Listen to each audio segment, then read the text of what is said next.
Bonjour Esther. Bonjour Sigrid. Merci de partager ce moment avec moi. Nous sommes à Royan, un joli 26 juillet, c'est ça? Pluvieux. Pluvieux mais heureux. Mais heureux. Et je suis heureuse, en fait, c'est Caroline Morel, dite Mademoiselle Bien-être, qui nous a mis en contact. Oui. Je ne savais pas grand-chose de toi jusqu'à ce matin. On vient de passer 2 heures ensemble. Je viens de découvrir que tu es une princesse fée distributrice de paillettes.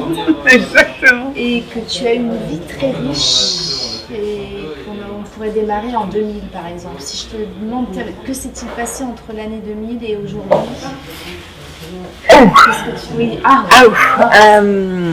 Un profond bouleversement, mais une renaissance. Je travaillais dans le monde automobile. Voilà, j'étais cadre dans l'automobile. Quand le 1er janvier 2001, ma vie a basculé dans ce qui aurait pu être une horreur, avec le décès accidentel de ma fille aînée, Morgane. Mais finalement, c'est un cadeau mal emballé de la vie. Et ce décès m'a permis, la mort, on va dire, de Morgane, mettons des mots MOTS sur les mots MAUX, la mort de Morgane m'a ouvert sur la vie. Mais waouh quand même, hein. Waouh. Bon. Donc 2001, c'est ça? Oui. Merci, au revoir. Morgane disparaît le 1er janvier 2001.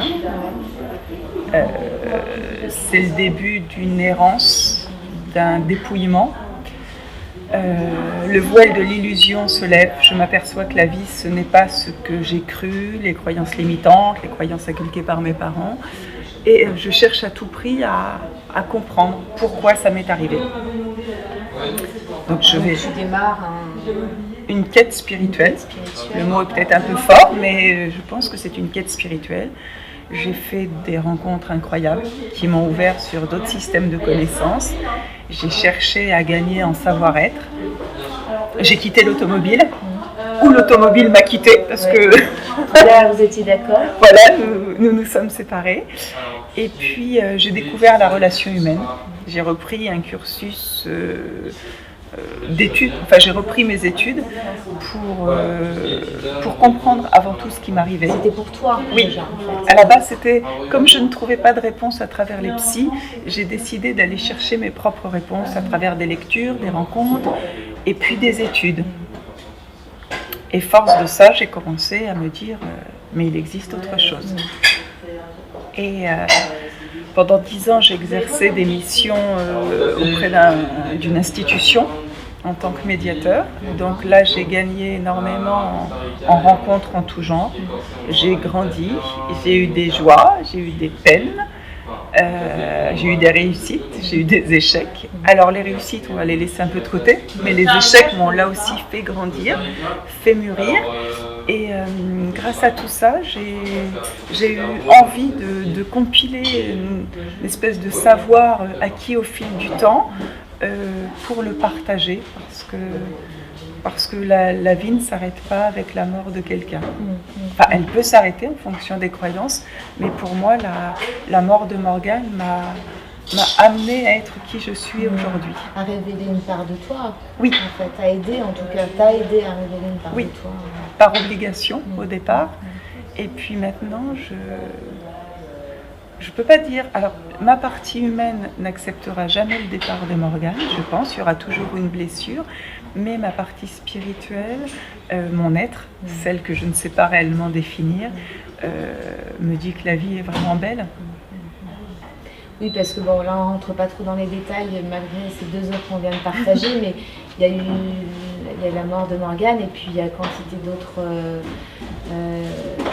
expériences de vie ou moments très inconfortables et douloureux qui font aussi cette part de toi humaine quand même et spirituelle que tu as développée. Oui, une personne, je ne sais plus qui disait ça, tout ce qui ne nous tue pas nous rend plus forts. Donc c'est vrai que j'ai connu la violence conjugale, la violence sur enfant, les jeux de manipulation dans mon ancien job.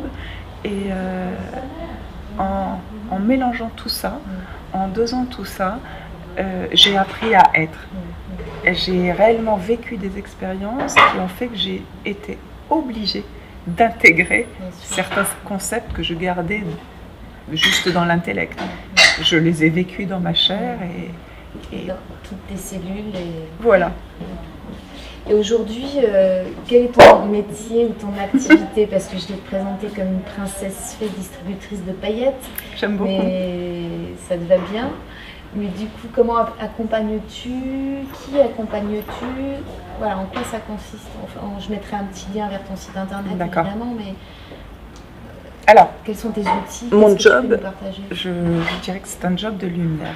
Ça consiste pour les gens qui sont en quête de mieux-être, qui ont besoin d'un éclairage ou de conseils, je vais mixer ce que je faisais dans mon ancien métier, certains outils de développement personnel, comme l'énéagramme, les tableaux de visualisation, le questionnement, et je vais rajouter une poignée de guidance, c'est-à-dire que je ne sais jamais comment va se dérouler un entretien, puisqu'il y a une partie, on va dire, très factuelle, d'outillage, et puis une partie de guidance avec l'invisible. D'accord, ok. C'est peut-être pas clair ce que je raconte. Si, bah, tu utilises aussi tes capacités médiumniques, extrasensorielles, pour accompagner.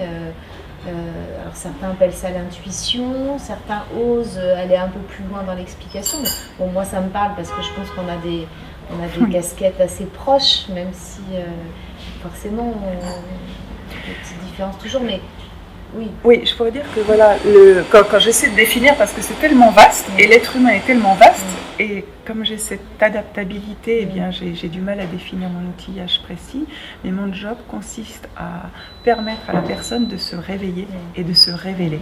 Donc à chaque fois, je me compare parfois un peu à un couturier qui ferait du sur-mesure.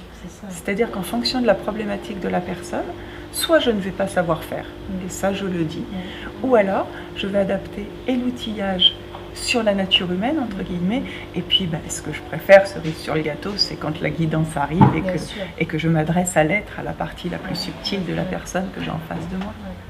Et les personnes qui viennent te rencontrer sont des hommes, des femmes, qui en sont où dans leur parcours de vie? Alors, je pense que dans les grandes lignes, ce sont parfois des moments endeuillés.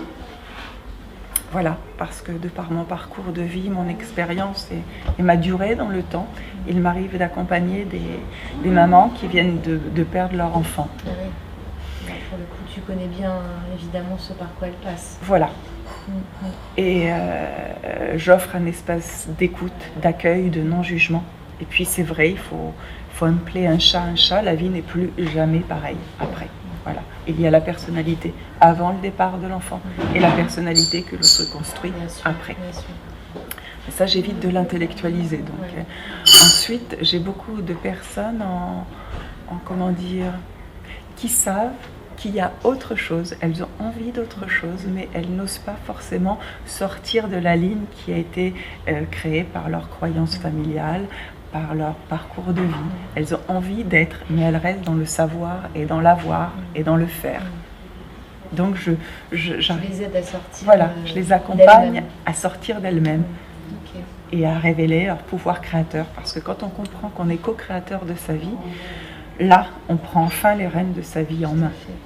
Donc c'est de l'accompagnement que tu proposes, qui se propose autant dans le cadre de développement personnel que professionnel en fait. Voilà. Finalement, sachant qu'on est quand même reliés de l'un à l'autre. Voilà. J'essaie d'avoir une vision globale de l'être humain, sans le dissocier ou disséquer avec la partie travail. Et pour finir, tu as écrit un livre déjà il y a quelques années pour raconter ton histoire avec Morgane. Enfin, vous avez écrit un livre avec Morgane à quatre mains. Et la suite paraîtra en septembre. Voilà, super, en septembre. Donc oui, ce livre écrit à quatre mains, ça a été le point de départ de ma réflexion et de mon ouverture sur le monde de l'invisible. Il a été publié il y a 15 ans, republié cette année, à la demande de plusieurs lecteurs. Et puis j'ai enfin osé publier le tome 2. Donc voilà, la suite. Super, on restera en haleine sur ça. D'accord. Tu me donneras plus d'infos. Avec plaisir. Ok. Merci Esther pour ce moment. Merci Sigrid.